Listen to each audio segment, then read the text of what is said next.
What a blessing to be here. Thank you so much. What an incredible introduction. So I'm going to be talking a lot about pivoting, perfecting the pivot specifically, and depending on the room and the introduction, I can wear any of these hats: creative entrepreneur, online educator, motivational speaker, multi-hyphenate coach, luxury retreat host.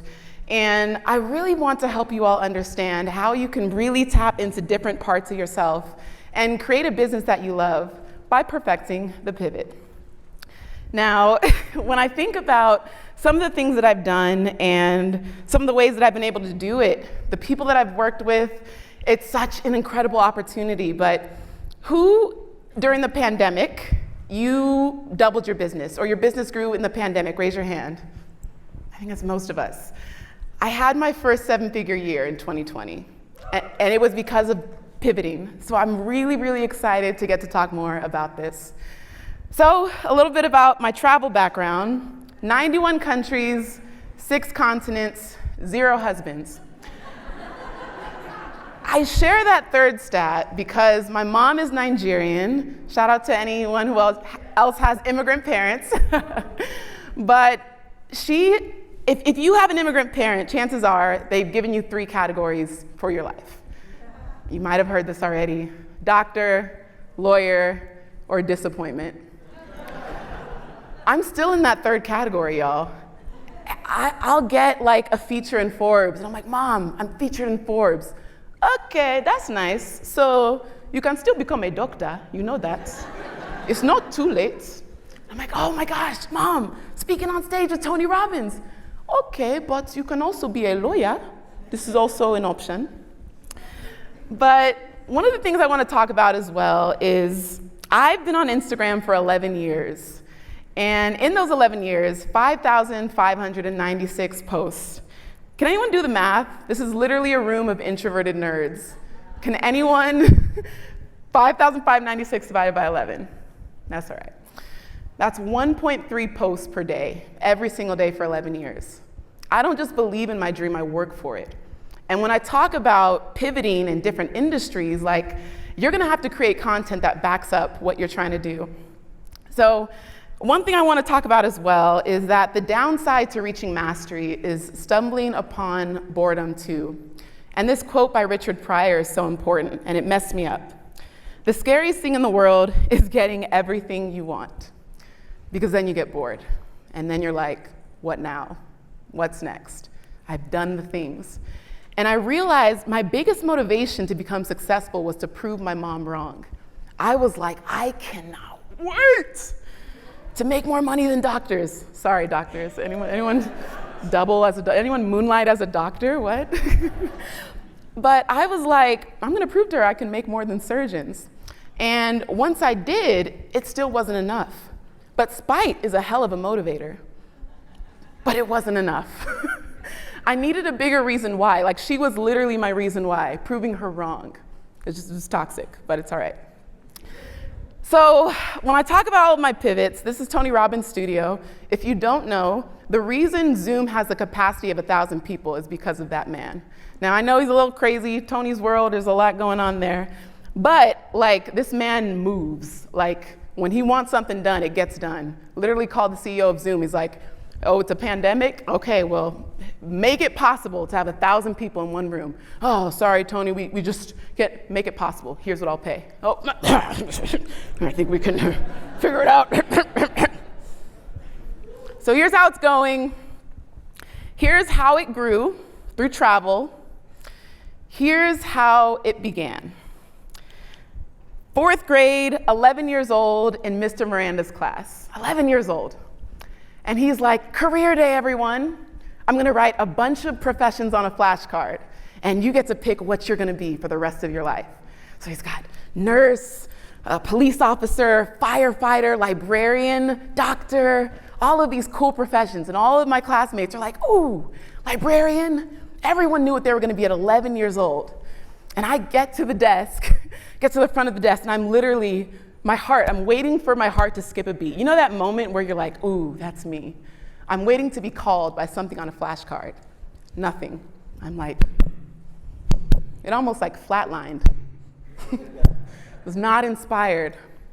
And my last name is Atanmo, so it starts with an A. If you remember what it's like to be in grade school, if your last name starts with an A, you get called on first. So I go back to my seat. I don't pick a card up. Everyone's got their card, and I'm embarrassed that I'm the last one there, but I don't pick a card. That was the first time I realized I don't like to settle. Mr. Miranda goes, "Gloria, read your card." Mr. Miranda, I didn't pick a card because I was that person. I'm sorry, I was, California, Bay Area girl. Mr. Miranda, I didn't pick a card. I didn't like my options. "Gloria, you're gonna stay after class. See me after class." And everyone, because I'm always getting in trouble. I had a loud mouth. I was that talkative person. Everyone's like, "Ooh, again." And actually, back then, my nickname was G-Money, so G-Money. But my goodness, Mr. Miranda, he told me the words after class. I went to him. He tells me words that would change my life for the rest of my life. "I want you to go home and look up the word entrepreneur." At 11 years old, the power of teachers, man. And I remember finally looking at entrepreneurship and studying it, and because encyclopedias, that's what we used back then. But I'm like, oh my goodness. And for years, I've been trying to track down Mr. Miranda. And my fear is that he's passed away. And he'll never know how much 20 years ago he changed my life. So I want to talk about your dreams. When's the last time your dreams matched your reality? When's the last time, just think about it for a second.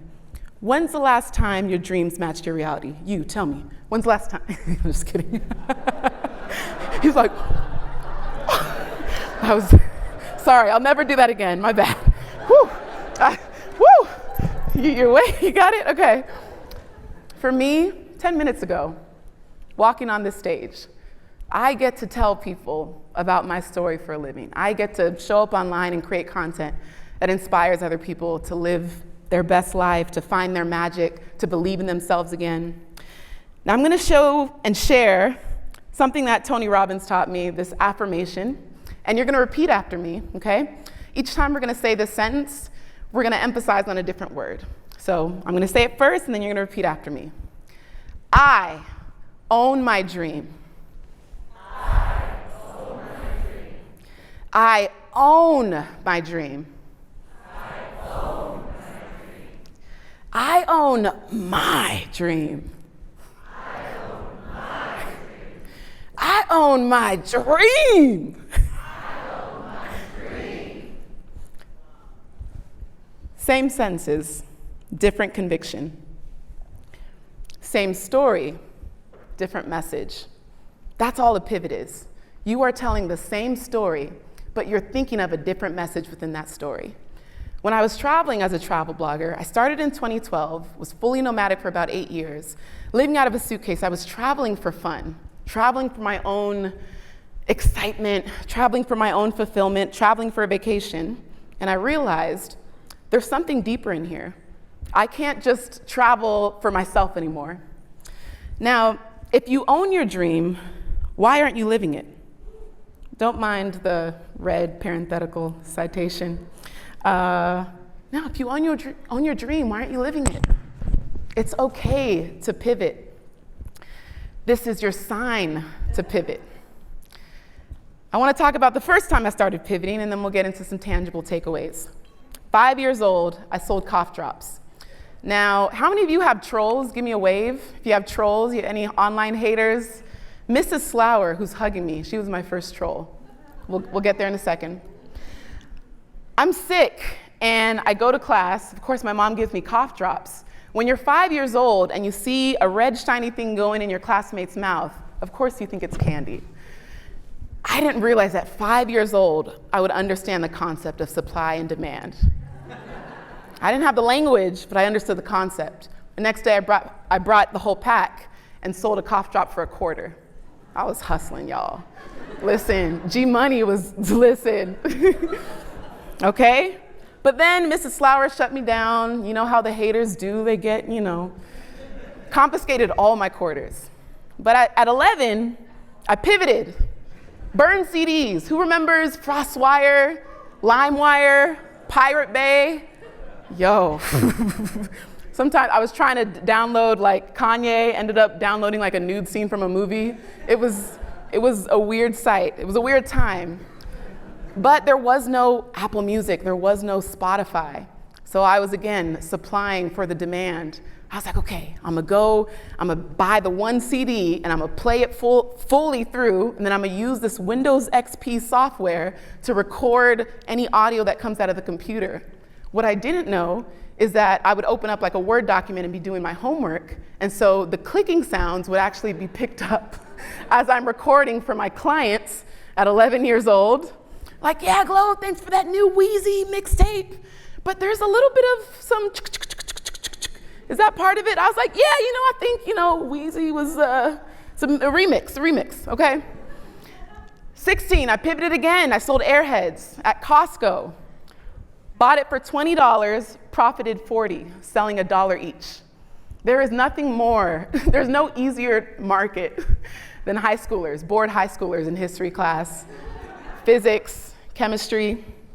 Now, when I think about my blogging journey, I've had 7 different blogs, okay? People saw my travel blog as the one that took off, but they didn't know I started at 11.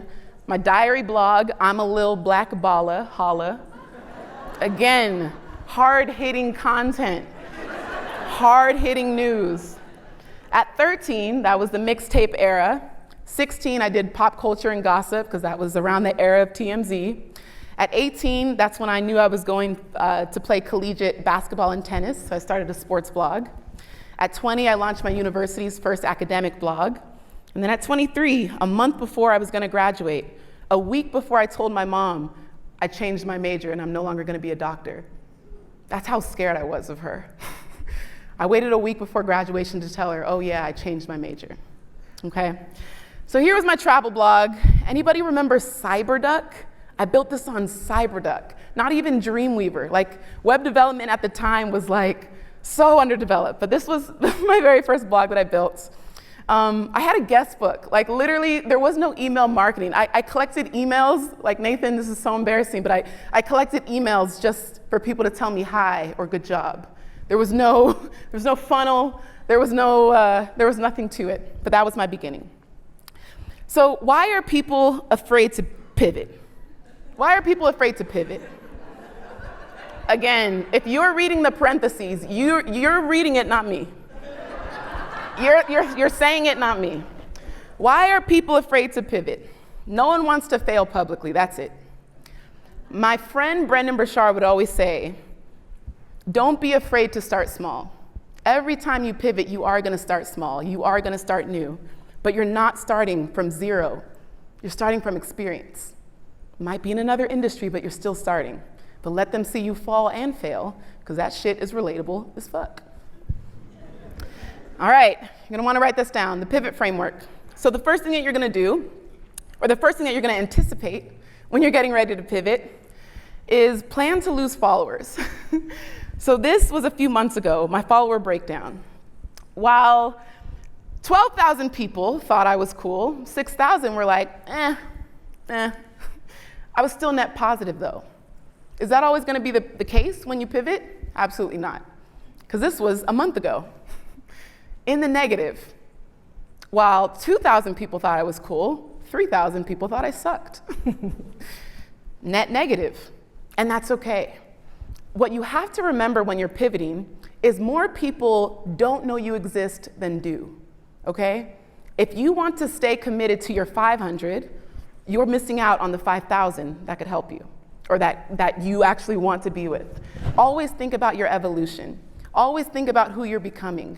You don't want to stay small for the people that you currently have. You are constantly on a journey. By nature, as humans, we are made to develop and evolve. So just expect that. Plan to lose followers. I want you to innovate on what's trending.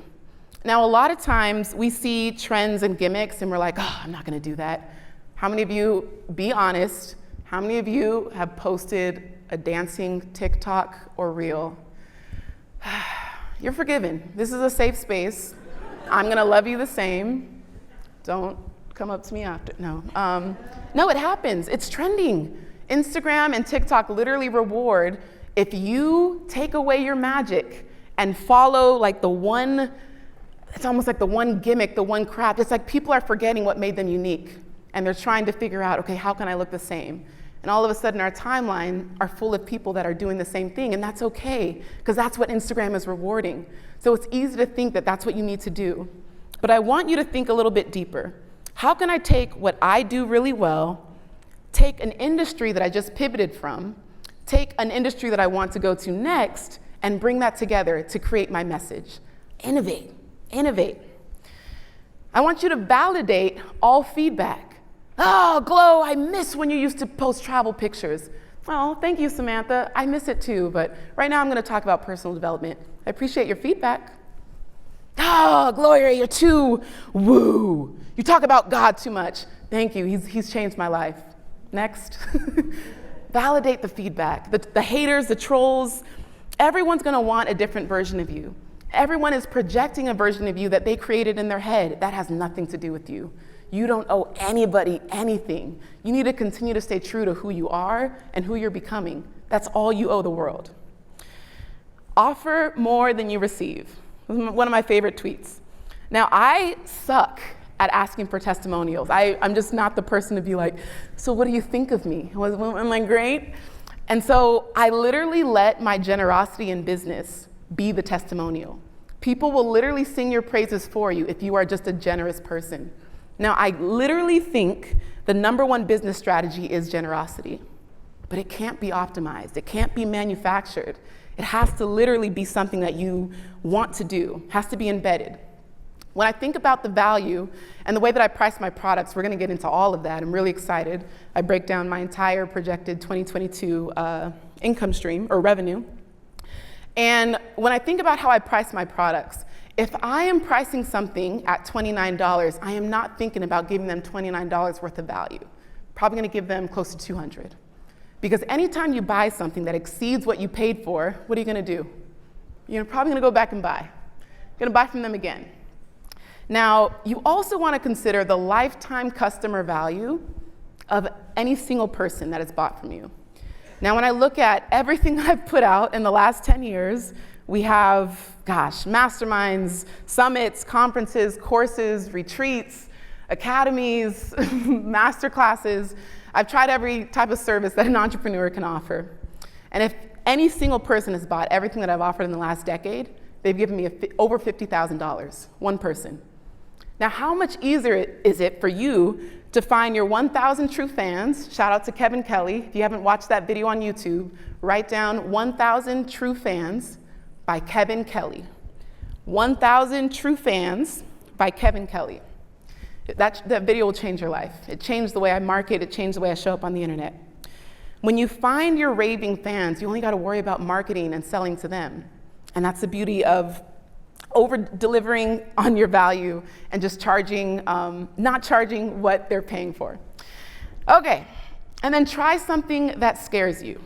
Try something that terrifies you. If you are an introvert, more than likely, we're probably majority introvert in here, we probably don't like YouTube. We probably avoid anything that we have to show our face for. I dare you to try something new, because where there's fear, there's also growth. And how many of you want to avoid growth? Probably not, okay? So let's talk a little bit about pivoting your content. So your content should be a conversation rather than a lecture. People don't like to be preached to, okay, unless they're at church. But people want to feel like you care about them. They want to feel like you're validating their concerns. And when you think about the way people show up online, I think about it as like a depth spectrum. First is surface. Most people only go so far. They share the cliches, and maybe if you're in the wellness industry, someone might share like, I am beautiful. Like maybe that's an affirmation. And that's great, but where's your story in that? Where is the conviction in that? The next part of the depth spectrum is service. Now, leaders show up with educational content, and they serve. They talk about their journey. They talk about things that they've learned, things that they've done, but they are very active in figuring out a way to convey a message deeper than an average cliche. And then the people who really get it good with their content is they talk about the secret. Very few creators share their secrets. And I get it. Put it behind a paywall. Do what you got to do. But Jordan, I think you mentioned it yesterday. We're in our little get-together mastermind, but it's like you share the what, you sell the how. Share the what, sell the how, and you will still get paid. And oftentimes, the more generous you are, the more people want to throw money at you. My marketing is very anti-marketing. A lot of times in my ConvertKit emails, a lot of my offers, I'll put them in the PS. Like I'll share like some book recommendations, I'll share where I traveled, I'll share a little lesson. I'm like, oh, PS, I just launched this course, if you're curious, you can click here. So casual. Nice click-through rate. Pivoting your bios. So the two most important places on your Instagram bio are going to be the first two lines, okay? Now, every time I'm changing my message, every time I'm pivoting into a different industry, again, I'm staying the same person. I'm still Glo Atanmo, the creative educator. But now, that next line, I'm like, I'm on a journey to be a better human. I don't know what I was going through in that phase. The second one, I'm like a safe space for the misunderstood. And the third one, I'm here to make kindness cool again. Now, depending on where you're trying to pivot, don't be afraid to adjust and adapt your bio to match that, okay? Now, let's talk about your pivoting journey in 3 steps. So 1, you're gonna pick a new niche or niche. I put both because who says it niche? So raise your hand, okay? Who says it niche? Actually, stand up. If you say niche, stand up. Let's expose yourselves. Yeah, and then walk out the door because we don't need that toxic energy. It is niche. Gross. Gosh. Picking a new niche, I went from travel to personal development. Again, I was traveling for fun, for vacation, and then I was like, wait, I can also travel for humility and perspective and depth and socioeconomics and politics. I went a little bit deeper. So when I went from travel to personal development, it wasn't that hard of a pivot, because a lot of times the thing that you're doing can transfer into a different discipline. You just got to figure out the story or the message. Now, speaking of message, you're going to practice a new message. So in my early travels, I was traveling with pride. Some of my content was the top 10 pickup lines from Italian men, how to gain weight while you travel, results guaranteed. 10 mistakes I made as a travel blogger. I'll share one of the pickup lines actually from Italy. So I would do a lot of my travels solo, and I'd be eating at a restaurant, and the waiter will come and deliver my food, but he'll be really slow about it, just like, and then he'll hint that there's something underneath. And I look underneath, and his number is on a napkin. And I'm just like, I don't want to call you. I don't want to, but I'll keep flirting because I'm just like, oh, this is weird. He keeps checking in on me. And then finally I just told him, I was like, hi, sorry, I wear a fake wedding ring when I travel.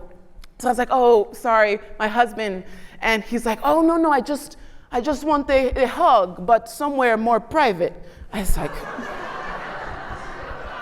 sir, I hope that has never worked.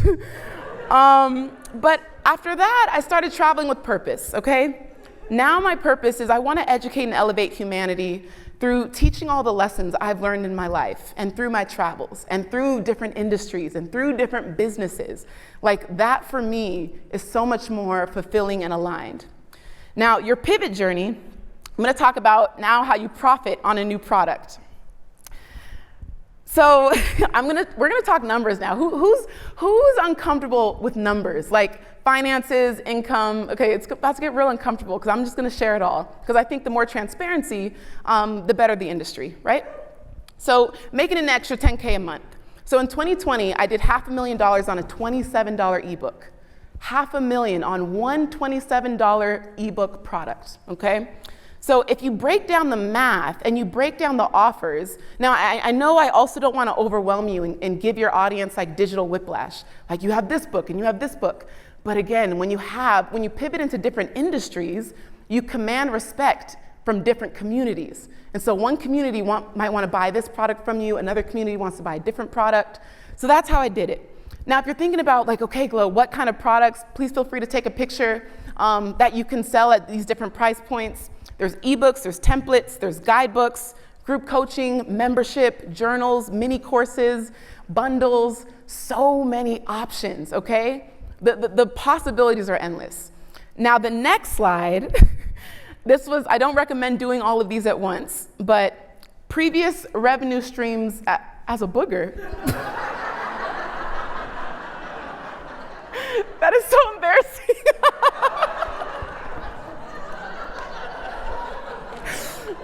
Is that like a Freudian slip? Like, was I going through something? Okay, so these were, when I was at the height of my travel blogging career, I had 20 revenue streams. Obviously, this was very exhausting. I did not sleep much, but I love that I could prove it was possible. And again, this is as a solopreneur. I was a one-woman show doing all this myself.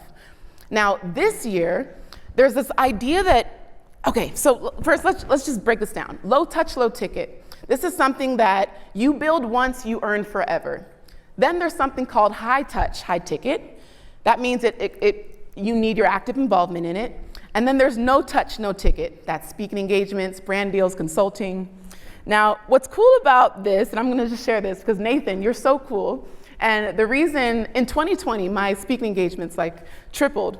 And what I love about ConvertKit, literally they have such a great company culture that we locked in my talk in 2020, and when they came back and said that they would do it this year, I didn't change my rate. I was like, I like the company so much, and I like the founder so much, I'm gonna keep the rate that they booked me at in the previous year. Also, they paid out the speakers in that year, even though the event wasn't running. So I just wanted to, Nathan, just give you a quick, because not a lot of people did that during the pandemic, so I really appreciated that. So again, there are so many options, and this comes with having just diversifying your background and diversifying the way that you show up online. Now, when you put people over profit and find ways to make an impact before an income, the money is the byproduct. I firmly believe that.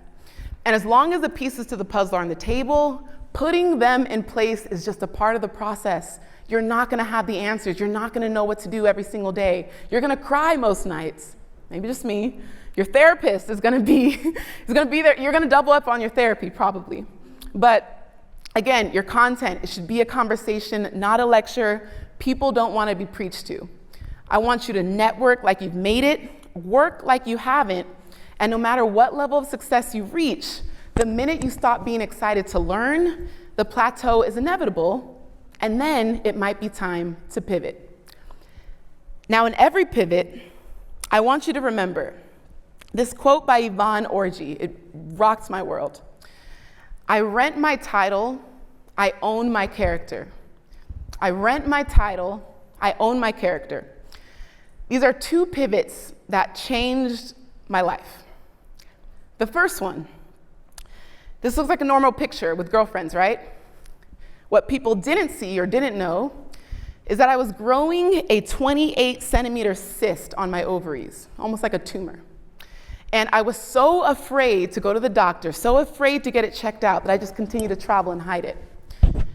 Eventually, of course, it gets to a size where the pain is so unbearable. I have emergency surgery in Malta. I'm by myself. I have no idea what's happening, and I'm just so emotional.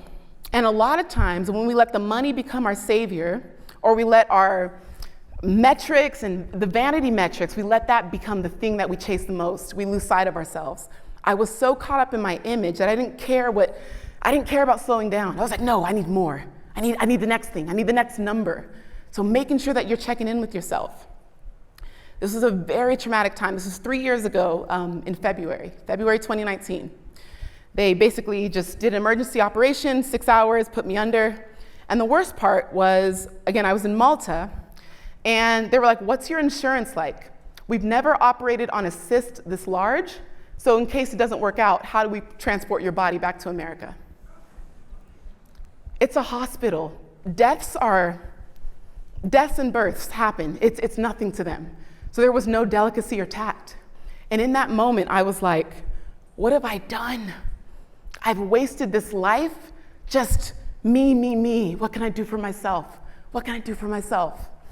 And I remember I am on this 8-week no-fly list, and I'm at home, and I'm just trying to recover. And every day gets harder. You're drugged up on meds, and everything that gave me validation was stripped from me. And it was so hard. And I remember one day I wasn't eating, I had no one there, and my medications were on the table. And I looked at it, and I was like, I'm done. I don't have a reason to live anymore. And it was my medications and a daily devotional. And I'm so thankful I picked up the daily devotional, because this is what it said. Thank me for the conditions that are requiring you to be still. Do not spoil these quiet hours by wishing them away, waiting impatiently to be active again. Limitations can be liberating when your strongest desire is living close to me. That was my first pivot. I made it my responsibility to help more people. What good is being successful if you're not turning around and helping the next person? I needed that to happen. It was so humbling. Pivot number 2, and this is going to get uncomfortable, and I want us to lean in. George Floyd. I remember watching the news. I remember just being at home. I took 8 weeks off of social media, and I was like, what do? I see my brother, I see my uncle, I see my cousins, and I understand, like, there are good cops, there are good Black people, but I was like, how can I lend my voice? What can I do? And so I dedicated my platform for 9 months. I made it my responsibility to educate with kindness and compassion, because I knew this is a very complex issue. But I also knew that there are people that genuinely want to learn. And I was crying through the content. I was crying through the carousels. I was trying to find, sometimes I didn't have it. I didn't have it in me. But I was like, I know this country needs it. I know a country needs a leader who can step up and just take over. And so I made it my responsibility to use my platform to show up online. What ended up happening, millions of reach. So basically, this is an Instagram format. Literally basic stuff about the Black experience. I'm like, okay, should I buy Black dolls for my kids? Is it rude to call us Black? How to compliment Black hairstyles? Online racism from the English. Why didn't racism end after slavery? I was like, what is all the basics? Because they don't teach this in school. I was like, how can I take these very nuanced, complex issues and educate in a way that makes people feel invited into my perspective rather than shamed for not knowing better? And it was so hard, but I knew it was needed. And this carousel education, I pivoted my content from these happy-go-lucky video and photos traveling around the world to carousels where I couldn't show my face because I was crying every single day. And that was such a massive pivot that I made. And I think with everything that you're doing, always think about how can I lend my voice to a greater cause? Because obviously building an income and building up a great life for yourself, that's great, and that is the American dream. But I had a mentor tell me, if your only goal is to make 6 figures, multiple 6 figures, that's selfish, because that's just enough for you. You need to make enough to where you can give so generously you don't even have to check your bank account. So I want to share some of these books that have helped me with creativity, mindset, personality, business, belief systems, emotional intelligence. Please take a photo. And I want to end talking about being a helicopter. Dr. Delatoro McNeil has this quote, or he has this little story, where he says a lot of times an airplane has a long runway with lots of time to prepare and build up speed and momentum, but a helicopter doesn't think that way. You have to be ready at any moment to just take off. And I want to see y'all, just let me see your helicopter. Just let me see this is like a lasso. Nathan was saying it's like a lasso. But my goodness, there are people that need you. There is magic within. There's a light and a fire that is waiting to be ignited, but it takes you to pivot. Thank you so much. God bless.